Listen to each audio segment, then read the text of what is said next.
الدرس في بيان المحرمات سورة المائدة تفسير ابن كثير. الحمد لله رب العالمين والصلاة والسلام على أشرف الأنبياء وسيد المرسلين سيدنا محمد وعلى آله وصحابه أجمعين. اللهم صل على سيدنا محمد وعلى آل سيدنا محمد كما صليت على إبراهيم وعلى آل إبراهيم في العالمين إنك حميد مجيد. أعوذ بالله من الشيطان الرجيم. بسم الله الرحمن الرحيم. يا أيها الذين آمنوا إنما الخمر والميسر والأنصاب والأزلام رجس من عمل الشيطان فاجتنبوه لعلكم تفلحون. إنما يريد الشيطان أن يوقع بينكم العداوة والبغضاء في الخمر والميسر ويصدكم عن ذكر الله وعن الصلاة فهل أنتم منتهون. وأطيعوا الله وأطيعوا الرسول واحذروا فإن توليتم فإنما على رسولنا البلاغ المبين. ليس على الذين آمنوا وعملوا الصالحات جناح فيما طعموا إذا ما اتقوا وآمنوا وعملوا الصالحات ثم اتقوا وآمنوا ثم اتقوا وأحسنوا والله يحب المحسنين. قال المؤلف والمفسر رحمه الله تعالى أدام النفع بعلومه وعلومكم في الدارين آمين إلى أن قال. کہاں سے ہے؟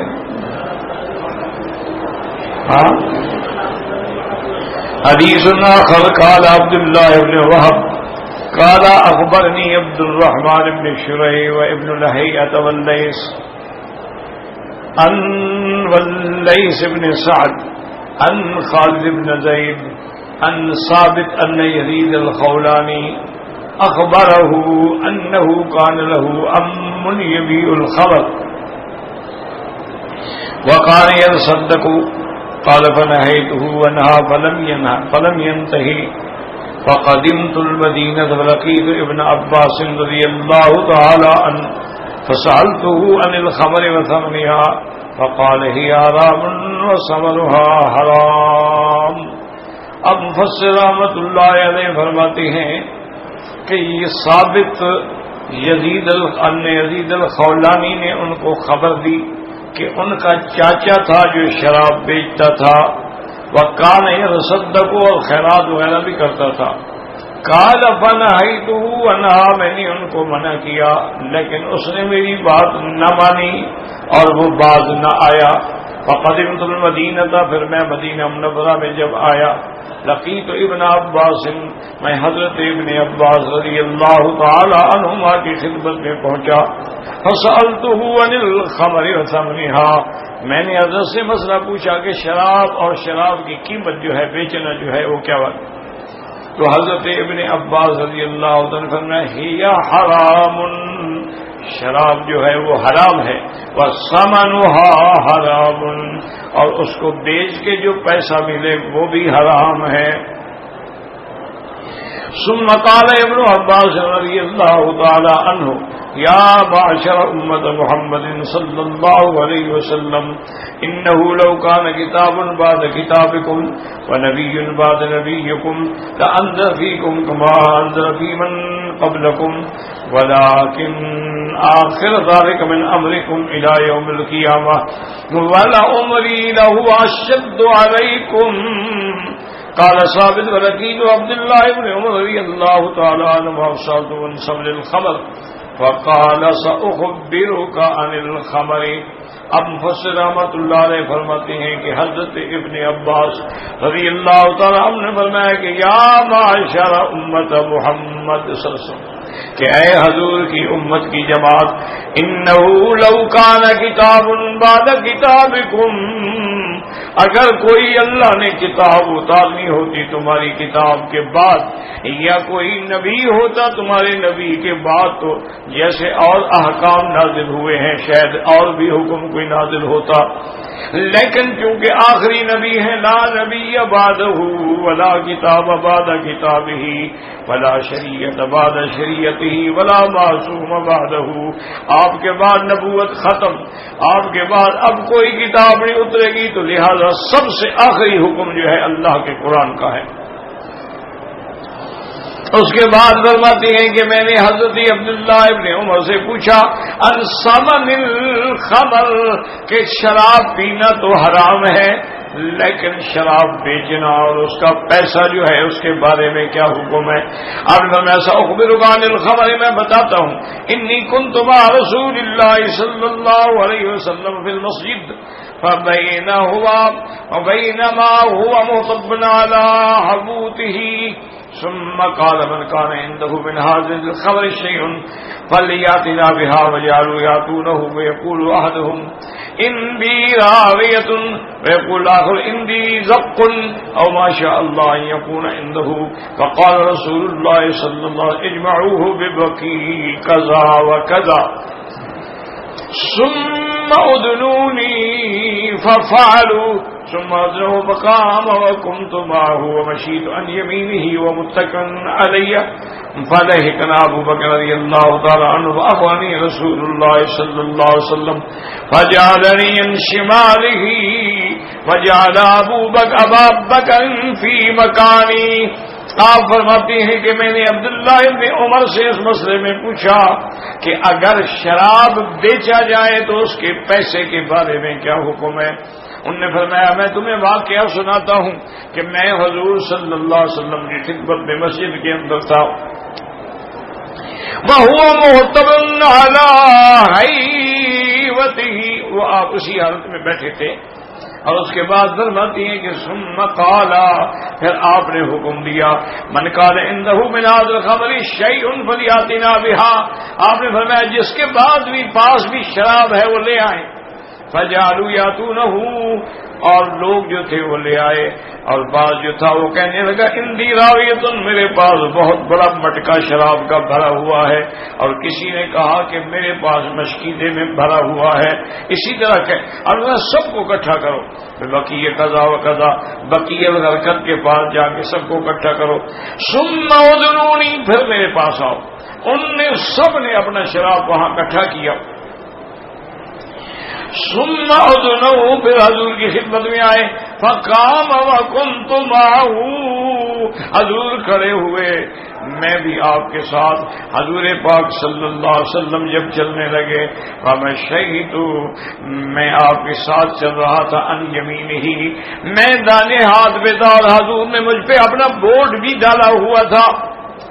فرماتے ہیں فجعلنا ابو بکر رضی اللہ عنہ، اتنی دیر میں حضرت ابو بکر آئے، جب حضرت ابو بکر رضی اللہ تعالیٰ عنہ آئے، حضور پاک نے مجھے ہٹا دیا اپنے دائیں سے، اپنے دائیں طرف حضرت ابو بکر رضی اللہ تعالیٰ عنہ کو رکھا، ثم اس کے بعد حضرت عمر بن الخطاب رضی اللہ، میں بائیں طرف ہو گیا، پھر حضرت عمر آ گئے تو مجھے بائیں سے بھی ہٹا دیا، کیونکہ یہ مقام جو ہے حضرت ابو بکر اور حضرت عمر رضی اللہ تعالیٰ عنہ کا تھا، اور ان دو میں بھی سب سے زیادہ فضیلت پھر حضرت ابو بکر کو ہے۔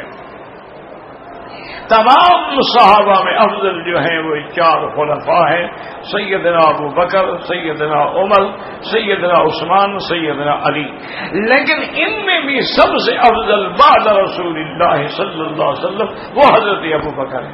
تو اس لیے حضور پاک حضرت ابو بکر کا اتنا اکرام فرماتے تھے کہ اس کو اپنے داہنے ہاتھ پہ رکھا، میں بائیں آ گیا، پھر اس کے بعد حضرت عمر رضی اللہ تعالیٰ عنہ آئے، پھر آپ نے ان کو بھی اپنے بائیں ہاتھ پہ رکھا حضرت عمر کو، اور پھر میں جو تھا میں پھر بھی پیچھے ہو گیا، ان دونوں کے درمیان میں حضور چل رہے تھے، اور جہاں شراب اکٹھا ہوا تھا وہاں حضور تشریف لے، قال للناس یتعرفون هذه، حضور نے فرمایا لوگوں سے ان کو جانتے ہو یہ کیا چیز ہے؟ انہوں نے کہا حضرت جانتے ہیں، هذه الخمر، یہ شراب ہے. قال صدقتم، آپ نے فرمایا تم لوگوں نے سچ کہا ہے. ثم قال فإن الله لعن الخمر وآصلها ومقصرها وشاربها وساقيها وحاملها والمامولة إليه وبائعها ومشتريها أبا آكل ثمنا ثم دعا بسكين فقال اشهدوها. اس کے بعد حضور نے فرمایا کہ جانتے ہو یہ کیا؟ انہوں نے کہا ہاں یا رسول اللہ جانتے ہیں یہ شراب ہے. آپ نے فرمایا اللہ نے لعنت کی ہے، لعنت کی ہے شراب پر اور شراب کے بنانے والے پر جو انگوروں سے شراب نکالنے والے ہیں. وہ شاربہا، اور اس کے پینے والے پر بھی لعنت ہے. وہ ساقیہا، اس کے پلانے والے پر بھی لعنت ہے. وہ حاملہا، اور اس کو اٹھانے والا لے جانے والے پر بھی لعنت ہے. جس کے پاس لے کے جا رہا ہے اس پہ بھی لعنت ہے. وہ بائعہا و مشتریہا، اس کے بیچنے والے پر بھی لعنت ہے اور خریدنے والے پر بھی لعنت ہے. اور شراب کی قیمت کھانے والے پر بھی لعنت ہے. سمت آپ سکین، حضور نے فرمایا چھری لے کے آؤ. وقال اشهدوا، فرمایا سب چھری کے ساتھ پھاڑ دو ان سب برتنوں کو. ففعلوا ثم اخذ رسول الله اسم يخلق بها الزقاق قال وقال الناس في هذه الزقاق منفعة فقال اجل ولكني انما افضل ذلك قدم الله توجل لما فيها من سخطه. تو بعض صحابہ نے عرض کیا حضور یہ مٹکے ہیں یا مشکیزیں ہیں یا برتن ہیں، ان کو تو چھوڑ دیا جائے. میں بالکل یہ پاک ہو سکتے ہیں، لیکن اللہ کا جس چیز پہ غضب ہو میں اس کو دیکھنا بھی نہیں چاہتا. آپ نے فرمایا بالکل اب ان برتنوں کو بھی پھاڑ ڈالو، ان مشکیزوں کو بھی پھاڑ ڈالو جس میں شراب رہا ہے. اس کے بعد فرمایا کہ یہ اللہ فقال عمر انا اکفیک یا رسول اللہ. قال لا. قال ابن عباس بن یزید وعلى عباس نے کہ صدر حدیث حضرت عمر نے فرمایا حضرت آپ آرام فرمائیں، میں سب آپ کے حکم کی تعمیل کرتا ہوں. حدیث آخر قال حافظ ابو بکر البیہقی قال انبانا ابو الحسین ابن بشر انبانا اسماعیل ابن محمد الصفار قال حدثنا محمد ابن عبد الله المنادي قال حدثنا وهب بن جرير قال حدثنا شعبة بن سماك بن نصر بن سعد بن سعد قال انزلت في الخمر 4 آيات فذكر الحديث. انہوں نے فرمایا کہ شراب کے بارے میں 4 دفعہ حکم نازل ہوا ہے. اس کے بعد پھر انہوں نے وہ حدیث مبارک ذکر کی قال وضع رجل من الانصار طعاما فدعانا، کہ ایک انصاری نے ہماری دعوت کی، ہم سب اس کی دعوت پہ حاضر ہوئے. فشربنا الخمر، ہم نے شراب بھی پیا. قبل ان تحرم، چونکہ ابھی حرام نہیں ہوا تھا. حتی انتصینا فتفاخرنا، ہم ایک دوسرے پہ اپنی بڑائی بیان کرنے لگے. وقالت الانصار نحن افضل، انصاری کہنے لگے ہم زیادہ افضل ہیں. وقالت قریش نحن افضل، اور قریشی کہیں گے نہیں ہم زیادہ افضل ہیں. فاخذ الانصار لحي جذور فضرب به انف سعد ففزعه وكانت انف سعد مغرورة. ایک انصاری نے ایک جانور کی ہڈی پکڑی، حضرت سعد کے ناک پہ ماری تو آپ کی ناک زخمی ہو گئی اور ہمیشہ وہ لگ گئی. تو اللہ تبارک و تعالی نے قرآن نازل فرما دیا کہ شراب کا یہی انجام ہوتا ہے. انما الخمر والمیسر والانصاب والازلام رجس من عمل الشیطان فاجتنبوه لعلکم تفلحون فهل انتم منتهون. اخرجه مسلم من حدیث شعبہ قال بيهقي واخبرنا ابو نصر قتادة قال انبانا ابو علي الرقا قال حدثنا علي بن عبد العزيز قال حدثنا جابر بن حال قال حدثنا ربيع بن قلصم حدثني ابي عن سعيد بن جبير عن ابن عباس قال انما نزل تحريم الخمر في قبيلتين. من قبائل الانصار، انصار کے دو قبیلے تھے، شراب کی وجہ سے ان میں لڑائی ہوئی، پھر اللہ نے شراب کو حرام قرار دیا۔ قال شربوا فلما انصبر القوم عبث بعضهم ببعض فلما انصحوا جعل الرجل يرى الاصل بوجهه وراسه ولحيته ويقول سنعبي كذا اخي فلان۔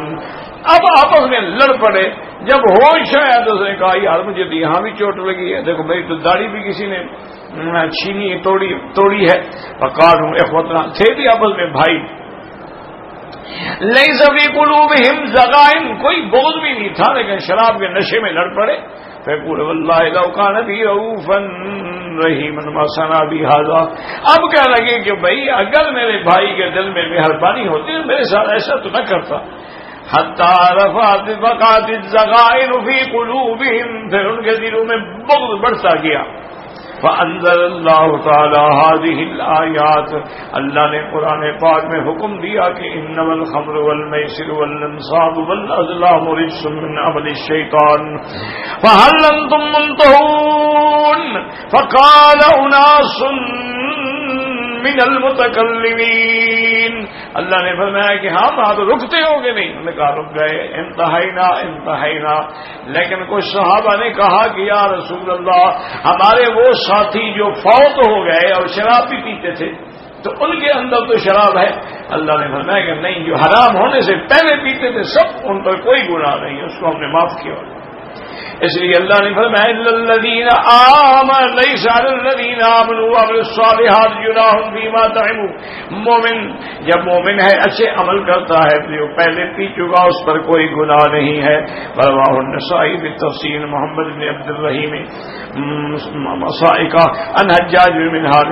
حدیث آخر قال ابن جریر حدثنی محمد بن خلف قال حدثنا سعید بن محمد الحرمی النبی نمیلۃ انصر مولا حفص ابی القاسم النبی برید نبی قال بینما نحن قعود علی شراب لنا، ہم شراب پہ بیٹھے ہوئے تھے، ونحن علی الرملہ، ہم ریت کے ٹیلے پہ بیٹھے شرابیں پی رہے تھے، ونحن ثلاثۃ واربعۃ، ہم 3 یا 4 تھے، وعندنا باتیۃ لنا ونحن نشرب الخمر حلالا، ہم شراب پی رہے تھے اس وقت حلال تھا۔ اذ كنت حتى آتی رسول اللہ صلی اللہ علیہ وسلم علیہ اذ نزل تحریم الخمر، حضور کی خدمت میں آیت نازل ہو چکی تھی کہ شراب حرام ہے۔ فجئت الى اصحابي فقرأتها عليهم الى قول انتم منتهون، قال بعض القوم شربته في يدي كالشرب بعضها وبقي بعض في الاناء تحت شفته العليا كما يفعل الحجام ثم صبوا في باتيتهم فقالوا انتهينا ربنا، میں اپنے ساتھیوں کے پاس آیا، میں نے کہا اللہ نے شراب حرام کر دی ہے۔ وہ فرماتے ہیں جس نے ہاتھ میں پکڑا ہوا تھا پھینک دیا، کسی نے منہ کے قریب گلاس لیا ہوا تھا اسے بھی پھینک دیا، بھائی اللہ نے منع کر دیا، بس انتہا حرام ہوگا۔ حدیث آخر قال البخاری وحدثنا صدق بن فضل قال اخبرنا ابن عيينة عن عمرو عن جابر رضي الله تعالى عنه قال صبح اناس غداة احد الخمر فقتلوا من يومهم جميعا شهداء وذلك قبل تحریمها، کہتے ہیں کچھ لوگ ایسے تھے جنہوں نے صبح کو شراب پی، پھر اس کے بعد جہاد میں شریک ہوئے، سب کے سب شہید ہو گئے، لیکن اس وقت شراب حرام نہیں تھی، بات سمجھے۔ هكذا رواه البخاری في تفسیره من صحیح وقد رواه الحافظ ابو بکر البزار في مسنده حدثنا احمد بن عبدة قال حدثنا سفیان عن عمرو بن دینار سمع جابر عبد الله يقول استبح ناس الخمر من اصحاب النبي صلی اللہ علیہ وسلم ثم قتلوا شهداء يوم احد، شراب پی تھی لیکن شہید ہو گئے۔ فقالت اليهود فقد مات بعض الذين قتلوا وفي بطونهم، یہودی کہنے لگے ان میں کچھ لوگ تو وہ بھی ہیں جو مارے گئے لیکن ان کے پیٹ کے اندر شراب ہے۔ اللہ نے فرمایا ان پہ کوئی گناہ نہیں ہے، جو ایمان والے ہیں اعمال اچھے کیے، لیکن تحریم خمر سے پہلے جو کچھ انہوں نے کیا ان پر کوئی گناہ نہیں ہے۔ ثم قال هذا اسناد صحیح وهو كما قال لكن في سياقه غرابة حديث آخر قال ابو داود الطيالسي قال حدثنا شعبة بن اسحاق بن براء بن عازب قال نزل تحريم الخمر قالوا كيف بمن كان يشربها قبل أن تحرم فنظرت ليس الذين آمنوا صادقون فيما تهم لا يضاعف الترمذي أن غندر شرط به نابو قال سيد حديث آخر قال حفظ بيار المسيح قال حدنا جابر الكوفي قال حدنا يعقوب الكومي عن عيسى بن جاري عن جابر رضي الله تعالى عنه قال كان رجل يحمل الخمر من خيبر إلى المدينة، ایک آدمی تھا جو خیبر سے شراب لے کے مدینہ منورہ میں آ کے بیچتا تھا،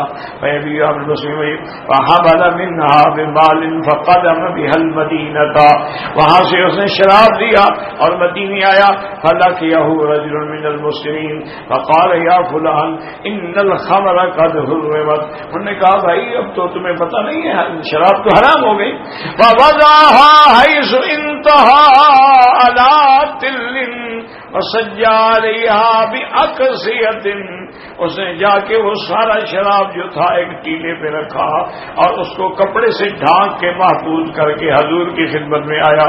سمعت النبی وقال یا رسول اللہ بلغنی ان الخمر قد حرمت، مجھے یہ خبر پہنچی ہے کہ اللہ نے شراب حرام کر دیا، ہاں حرام ہو گئی۔ قال لي ان اردها على من ابتاعتها منه، آپ نے اس نے کہا حضور اچھا میں ایسا کر سکتا ہوں کہ میں جس سے خرید کر کے لایا ہوں اس کو جا کے واپس کرنا، وہ بھی نہیں کر سکتے۔ قال لي ان اهدي الى من يكافئني منها، کہنے لگا اچھا حضور میں کسی کو ہدیہ دے دوں، کسی کافر کو، وہ اس کے بدلے میں مجھے کوئی ہدیہ دے دے گا، اور نہ یہ بھی نہیں ہو سکتا۔ قال فإن في أموال اليتامى في حجري، اور نے کہا حضور اس میں کافی سارا پیسہ ہے یتیموں کا میں نے ڈالا ہوا ہے، تو اب ان کا کیا ہوگا؟ قال إذا أتانا ما بالبحرين فأنفاتنا نعوض أبناءك من مالهم ثم نادى بالمدينة فقال يا رسول الله الأوعية ننتفع بها، قال فحلوا أوقيتها فانصبت حتى استقرت في بطن الوادي، هذا حديث غريب۔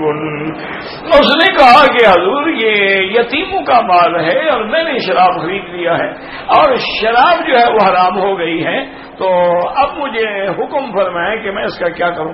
اب بالکل اس کو پھینک دو اور جب بحرین سے غنیمت کا مال آئے گا تم ہمارے پاس آ جانا، ہم یتیم کا مال جو ہے بدلہ دے دیں گے، لیکن یہ شراب کا پیسہ جو ہے حلال نہیں ہو سکتا۔ تو ایک تو اچھی طرح مسئلہ سمجھ لیں کہ کچھ چیزیں جو ہیں حضور صلی اللہ علیہ وسلم کی نبوت سے پہلے لوگوں میں ایک رواج تھا۔ اب بہت سارے صحابہ ہیں جو نعوذ باللہ اسلام سے پہلے بتوں کو بھی تو سجدہ کرتے تھے، اسی طرح ان لوگوں میں شراب بھی عام تھا، اسی طرح ابتدائی اسلام میں گانے والیاں بھی ہوتی تھیں اور طوائفیں بھی ہوتی تھیں، تو یہ ساری جاہلیت کے رواج تھے۔ اسی لیے اللہ نے قرآن میں فرمایا ہے کہ ہم نے اپنا نبی بھیجا، وَإِن كَانُوا مِن قَبْلُ لَفِي ضَلَالٍ مُبِينٍ، میرے نبی کے آنے میں سے پہلے یہ کھلی گمراہیوں میں پڑے ہوئے تھے، شراب ہے، زنا ہے، قتل ہے، ڈاکہ ہے، چوری ہے، ان میں فخر کرتے تھے۔ تو اب جب اسلام آیا تو مکی زندگی جو ہے میرے محبوب صلی اللہ علیہ وسلم کی 40 سال کے بعد نبوت ملی، اور نبوت ملنے کے بعد 13 سال حضور مکہ مکرمہ میں رہے، 53 سال، پھر آپ نے ہجرت فرمائی۔ تو 13 سال کے اندر جو ہے کوئی حکم نہیں آیا، احکام کوئی نہیں ہے، صرف توحید اور مسئلہ نبوت و رسالت اور مسئلہ قیامت اور ان پر اعتراض کرنے والوں کا جواب۔ یہ جتنے احکام ہیں یہ سب حضور کی ہجرت کے بعد مدینہ منورہ میں نازل ہوئے ہیں۔ اب حالانکہ نماز جو ہے وہ معراج والی رات فرض ہوئی ہے، لیکن اس کی تنفیذ جو ہے باقاعدہ نماز، جماعت، احکام، ارکان، شروط، واجبات، سنن، مستحب سب چیزیں مدینہ منورہ میں ہیں۔ سب سے پہلا جمعہ جو ہے میرے محبوب نے صلی اللہ علیہ وسلم نے مسجد قباء سے مدینے کی طرف جاتے ہوئے مسجد بنی عوف میں پڑھایا، اس کے بعد آپ مدینہ منورہ تشریف لے گئے۔ تو اس لیے ہمیشہ ان چیزوں کا خیال رکھا کریں کہ بعض دشمن صحابہ جو ہیں وہ یہ سابقہ روایات اٹھا کے لے آتے ہیں، دیکھو جی صحابہ شراب پیتے تھے، شرابی تھے، دیکھو جی فلاں صحابی کے پاس تو 8 عورتیں تھیں، دیکھو جی فلاں آدمی جو ہے متا کرتا تھا۔ تو یہ وہ روایات ہیں جو احکام آنے سے پہلے ہیں۔ جب شراب حرام ہی نہیں تھا تو پیتے تھے تو کیا بات ہوئی؟ جب اللہ نے شراب حرام کر دیا تو اس کے بعد پینا ثابت کرو۔ جب اللہ نے متا حرام کر دیا اس تاریخ کے بعد ثابت کرو کہ فلاں صحابی نے متا کیا ہے۔ اور اس کے علاوہ بھی یہ بات بھی یاد رکھیں کہ میرے آقا محبوب دو جہاں رحمت دو عالم صلی اللہ علیہ وسلم جو ہیں وہ پیدا ہونے سے لے کر نبوت سے پہلے بھی ہر گناہوں سے بری تھے، یعنی آپ کو نبوت نہیں ملی اور آپ کو یہ علم بھی نہیں ہے کہ مجھے نبوت ملے گی، لیکن اللہ تبارک و تعالی نے آپ کو تمام کبائر صغائر ہر قسم کے گناہوں سے محفوظ رکھا۔ اللہ کی حفاظت تھی حضور پر۔ حضور صلی اللہ علیہ وسلم فرماتے ہیں کہ میں مکے والوں کی بکریاں چرایا کرتا تھا، تو میرا ساتھی جو تھا ہم کٹھے نکلتے تھے بکریاں لے کر، تو میں نے اپنے ساتھی سے کہا کہ بھائی آج رات فلاں سردار کی شادی ہے مکے میں، اور شادی میں سنا ہے کہ بڑے کوئی قصے کرنے والے بھی ہوتے ہیں اور اس میں کوئی گانا بھی ہوتا ہے اور خوشیاں بھی منائی جاتی ہیں، ہلے گلے بھی ہوتے ہیں۔ میں نے آج تک مکے والوں کی شادی بھی نہیں دیکھی، اگر تم میری بکریاں کل نکال لو، سنبھال لو، چونکہ رات کو ہو جائے گی، بس نیند آتی ہے انسان کو، اور اس وقت تو نماز بھی فرض نہیں تھی، سو گیا بندہ، سو گیا، تو میں چاہتا ہوں کہ میں رات جا کے یہ شادی کی محفل تو دیکھوں بھی کیا کیا ہوتا ہے وہاں۔ حضور اس نے کہا حضور آپ جائیں، بالکل میں آپ کی بکریاں کل میں چلاؤں گا، آپ جس وقت بھی آئیں گے تو آ جائیں۔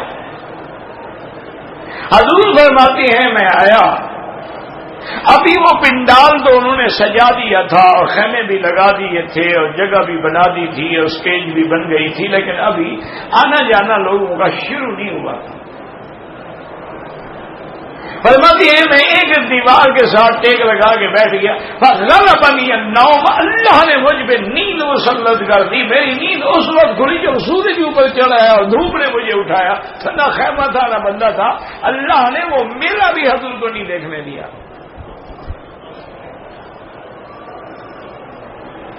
دوسرے دن میں آیا تو ساتھی نے پوچھا ہاں بھئی حال سنا ہے، کیا دیکھا؟ میں نے کہا میں نے تو کچھ بھی نہیں دیکھا۔ انہوں نے کہا کیسے؟ نے کہا بھائی نو مجھے نیند آ گئی، تھکا ہوا تھا میں۔ انہوں نے کہا اچھا ایسا کرو آج دن میں آرام کرو، تو رات جا کے پھر دیکھا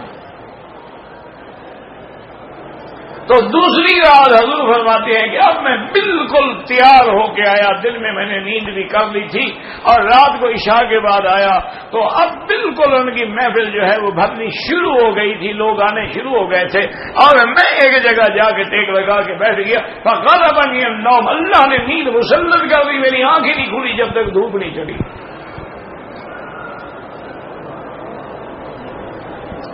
واپس آئے، ساتھی نے پوچھا حضرت کیا دیکھا پڑا؟ کچھ بھی نہیں دیکھا۔ اور نے کہا پھر یا محمد اس میں کوئی راز ہے، اللہ تمہیں یہ چیزیں دیکھنے نہیں دیتا، تم چھوڑو ان بات۔ اسی طرح حضور پاک نے زمانہ جاہلیت میں بھی کبھی بت کو سجدہ نہیں کیا، یعنی اس وقت تو نبوت نہیں ملی تھی نا، حتیٰ کہ آپ چھوٹے تھے، بچے تھے، تقریباً 4 سال عمر تھی،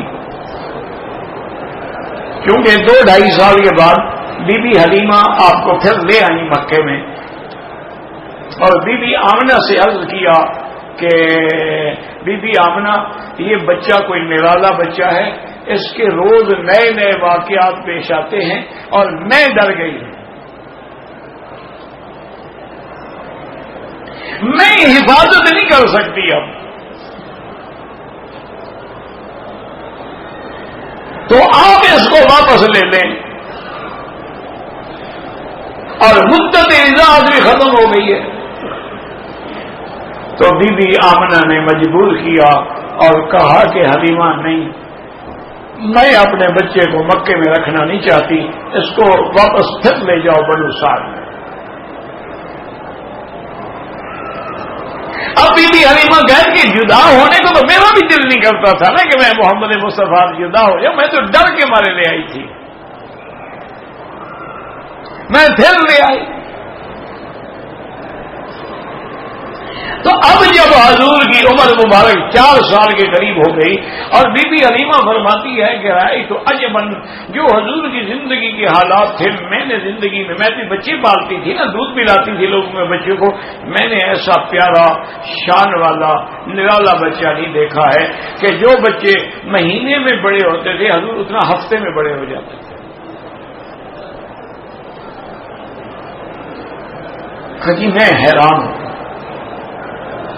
اور پھر کمال یہ ہے کہ حضور پاک کو میں ہمیشہ اپنے داہنے پستان سے دودھ پلاتی تھی اور اپنے اصلی بچے کو بائیں پستان سے دودھ پلاتی تھی، اور کبھی کبھی اگر میں نے کوشش کی کہ حضور بائیں پستان سے بھی پی لیں، ابھی میرا اپنا بچہ تو سویا ہوا ہے، حضور کبھی نہیں۔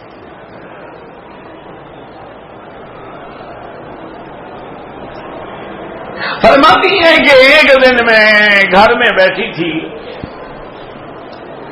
کہ میرے بیٹی اور آپ کی بیٹی تھی صوفیہ، حضور کے ساتھ کھیلتی تھی، تو وہ دوڑتے ہوئے آئے اور روتے ہوئے آئے، یا اماں یا اماں یا اماں، اماں جلدی کرو جلدی کرو، جا رجال وقتلوا اخونا محمد، بعض بندے آئے ہیں، انہوں نے ہمارے بھائی محمد مصطفیٰ کو قتل کر دیا ہے۔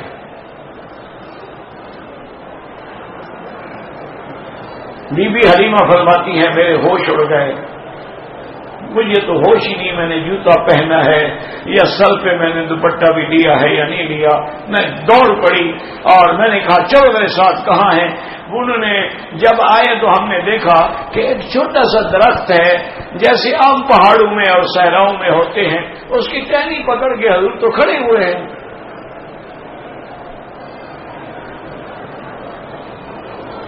اور بی بی حلیمہ فرماتی ہیں کہ آج جو میں نے دیکھا رائے تو نور علی وجہہ، آج تو آپ کے چہرے پہ کوئی اور نرالا نور برس رہا تھا۔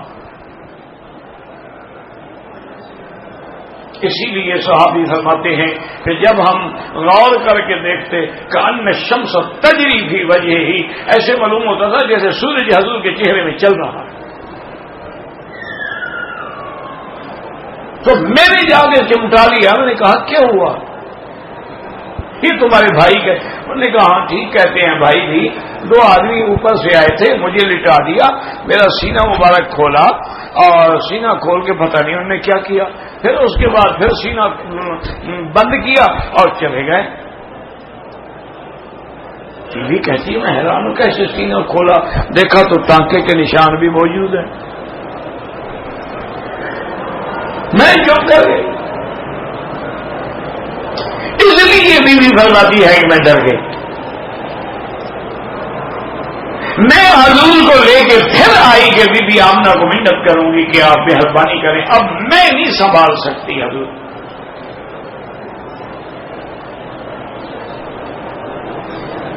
اور تو مقام ہی عظیم تھا نا جی, حتیٰ کہ ابی طالب حضرت علی رضی اللہ عنہ کے جو والد ہیں وہ فرماتے تھے کہ گرمیاں ہوتی تھی مکے کی, شدید گرمی, تو میں حضور کو اپنے بستر پہ اپنے ساتھ سلاتا تھا اور میں مجبور کرتا اللہ کے نبی کو کہ قمیص اتار کے سو جائیں حضرت, گرمی ہے شدید. حضور فرماتے ہیں آپ نے ایک دن فرماتی ہیں کہ میں نے زبردستی حضور کی قمیص اتار دی, چونکہ بچے تھے اور آپ چاچا تھے, باپ کے مقام پہ تھے, اپنے ساتھ لٹایا اور اپنے ساتھ چمٹا لیا. تو حضرت ابی طالب کہتے ہیں کہ صبح جب میں اٹھا تو میرا بستر اور میرے کپڑے خوشبو سے مہک رہے تھے. ایسی خوشبو میں نے کبھی زندگی میں نہیں دیکھی. تو بی بی حلیمہ آپ کو لے کے آئیں جہاں پڑاؤ کیا, چونکہ اونٹوں کا سفر تھا نا جی, یہ ہوائی جہاز یا گاڑیاں تو نہیں تھی نا. اب تو ہم 4 گھنٹے میں پہنچ جاتے ہیں بنو سعد, 3 گھنٹے میں بھی پہنچ جاتے ہیں, کیونکہ طائف سے تقریباً 100 میل آگے ہے. لیکن آگے چونکہ راستے کچھ مشکل ہیں تو بڑی گاڑی یا مضبوط گاڑی یا جیپ بھی جا سکتی ہے, کاریں والے نہیں جا سکتے. وہ جگہ موجود ہے جہاں حضور کھیلتے تھے, جہاں حضور رہتے تھے, جہاں حضور بکریوں کے ساتھ جاتے تھے.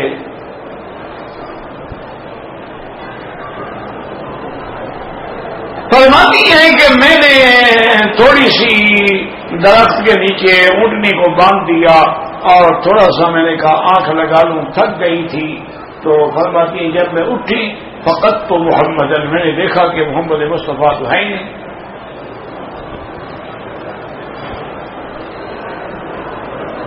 اب بی بی حلیمہ فرماتی ہیں کہ میں تو پاگل ہو گئی نا کہ میرے پاس امانت ہے محمد مصطفیٰ صلی اللہ علیہ وسلم. اب میں دوڑی اور دوڑی اور دوڑی اور بھاگ رہی ہوں اور پکارے یا محمدہ یا محمدہ, لیکن کوئی آواز ہی نہیں, پتہ ہی نہیں.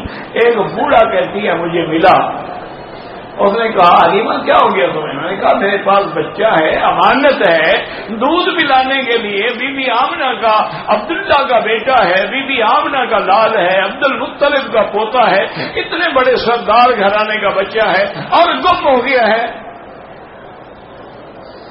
اس نے کہا حلیمہ ایسا کرو, یہ دیکھو ساتھ تمہیں عبارت نظر آ رہی ہے. انہوں نے کہا یہ جو عزا خدا ہے نا, ان کے تو بت خدا تھے نا, عزا جو خدا ہے یہ اس کا مندر ہے, معبد ہے, وہاں جاؤ, وہاں جو مجاور ہے اس سے کہو کہ وہ دعا کرے تو تیرا بیٹا مل جائے گا. بی بی حلیمہ بھی تو اسی عقیدے کی تھی نا, اس وقت نبوت تو آئی نہیں, اسلام تو آیا ہی نہیں. بی بی حلیمہ فرماتی ہے کہ سامنے سے عمارت تھی, میں دوڑتی ہوئی وہاں گئی تو وہاں جو مجاور بیٹھا تھا اور ایک عورت تھی وہ بھی وہاں بیٹھی ہوئی تھی. میں نے کہا ایسے میرا بیٹا گم ہو گیا ہے. تو انہوں نے کہا کہ اللہ سے مانگو, اس خدا سے مانگو. میں نے کہا میں تمہارے پاس آئی ہوں, تم مانگو. تو وہ کہتی ہیں کہ انہوں نے اپنے وہ منتر جنتر پڑھنے شروع کیے, جیسے پڑھتے ہیں نا ہندو وغیرہ, بھجن گاتے ہیں, کھڑے ہو کے گانے لگے. تو کہتی ہے کہ کسی طرح غیب سے آواز آئی کہ کیا کر رہے ہو؟ محمد مصطفیٰ کو تلاش کرنے کے لیے، مل جانے کے لیے دعا کر رہے ہو. ہلاکنا علی ید محمد، ہم سب کی بربادی تو اسی لڑکے نے کرنی ہے. مت ڈھونڈو اس کو تم. کہتی ہے بیوی کہ میں حیران ہو گئی، یہ آواز کہاں سے آئی. وہ بھی حیران ہو گئے سارے کہ ایسی آواز تو ہم نے کبھی نہیں سنی. پھر میں واپس آئی، میں نے کہا ان لہ لشان، معلوم ہوتا ہے کوئی نرالی بات ہے. جس نے یہ آواز دلوائی ہے نا، وہی میرے محمد کی حفاظت کریں گے. واپس آئی تو کیا دیکھتی ہوں کہ حضور موجود ہیں. اور میں نے کہا اللہ کے بندے کہاں جائے گا، میں تو کہیں نہیں گیا، میں آپ کو ڈھونڈ رہی ہوں. نے کہا میں تو کہیں نہیں گیا. تو حضور پاک کی یہ شان تھی، یاد رکھو.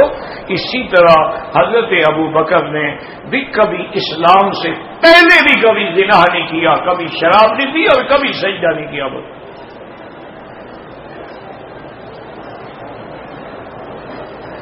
دیکھو تقریریں کرنا بڑا آسان ہوتا ہے، کردار بڑا مشکل ہے. اس لیے ہمیشہ یاد رکھیں کہ اگر ایسی روایات ملتی ہیں تو یہ ان لوگوں کی دشمنی ہے، عداوت ہے، بددیانتی ہے کہ وہ پہلے زمانے کی روایات پیش کر دیتے ہیں. دیکھو جی صحابہ تو شراب پیتے تھے، دیکھو جی صحابہ تو زنا کرتے تھے، دیکھو جی صحابہ نے تو فلاں گناہ کیا ہے، دیکھو جی صحابہ نے بی بی عائشہ پہ تہمت لگائی ہے. تو یہ ساری باتیں جو ہیں یہ قدح نہیں کر سکتی. جب احکام مل گئے، چیز حرام ہو گئی، اس سے پہلے جب اللہ نے معاف کر دیا، تم کون ہو بات کرنے والے؟ تو اللہ آپ کو بھی اور ہمیں بھی صحیح عقیدے پہ رکھے.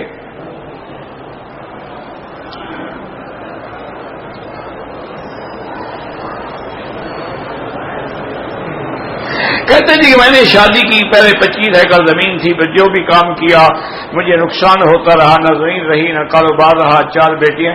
یہ میرا بھائی لوگوں کے دماغ میں آ جاتا ہے کہ بیوی منحوس ہے، منحوس ہے تو 4 بیٹیاں کیسے پیدا کر دی؟ اس نے تو تمہیں صاحب اولاد بنا. حدیث میں آتا ہے کہ اگر نحوست ہوتی، یعنی ان میں بھی نہیں ہے، یعنی کہ ان میں ہے. بعض علماء کہتے ہیں کہ ان میں ہے ایک گھوڑا، ایک بیوی اور ایک مکان، کہ کبھی اس کے آنے سے برکت آ جاتی ہے، کبھی نحوست آ جاتی ہے. لیکن اکثر محدثین کہتے ہیں آپ نے فرمایا کہ اگر ہوتی تو ان 3 چیزوں میں ہوتی، لیکن ان میں بھی نہیں ہے. لہذا میرے بھائی تم ان وہم میں نہ پڑو. جیسے جیسے وہم میں پڑھتے جاؤ گے اور نقصان ہوتا جائے گا. استغفار کرو، 2 رکعت روزانہ نماز پڑھا کرو اسی مشکل کے حل کے لیے، اور کم از کم 2000 دفعہ استغفار، استغفر اللہ استغفر اللہ استغفر اللہ یہ پڑھا کرو. انشاءاللہ سب کاروبار بھی ٹھیک ہو جائے گا، ہر چیز ٹھیک ہو جائے گی. یہ دیکھو نا جی، ابھی نیپال میں زلزلہ آیا ہے، منٹوں میں سیکنڈوں میں 3000 بندہ مر گیا، گھر بھی ختم ہو گئے. ان کے گھر میں بھی کوئی بیوی منحوس آئی تھی؟ سب کے گھر میں بیویاں منحوس تھی. ایک وہم ہے دماغوں میں ڈالے ہوئے ہیں، اللہ تبارک و تعالی معاف فرمائیں. تو بہرحال یہ ہے کہ یہ ہو سکتا ہے تمہارے اندر کوئی نحوست ہو. آدمی اپنی بات تو نہیں مانتا نا، آپ تو پاک صاف ہے نا. تم نے کوئی گناہ کیا ہو جس کی سزا مل رہی ہو، کیونکہ حضور کی حدیث ہے اللہ کی طرف سے مصیبت نہیں آتی جب تک ہم گناہ نہیں کرتے. علاج کیا ہے؟ توبہ کرو، 2 رکعت پڑھو اور روزانہ 2000 دفعہ استغفار پڑھو، انشاءاللہ سب ٹھیک. مجھے معدے کا درد ہوتا ہے، اس کا علاج زمزم ہے، زمزم پیے. اور بہتر یہ ہے کسی اچھے ڈاکٹر سے جا کر بھی دکھلائیں، ورنہ اس کے لیے سب سے اچھی چیز زمزم اور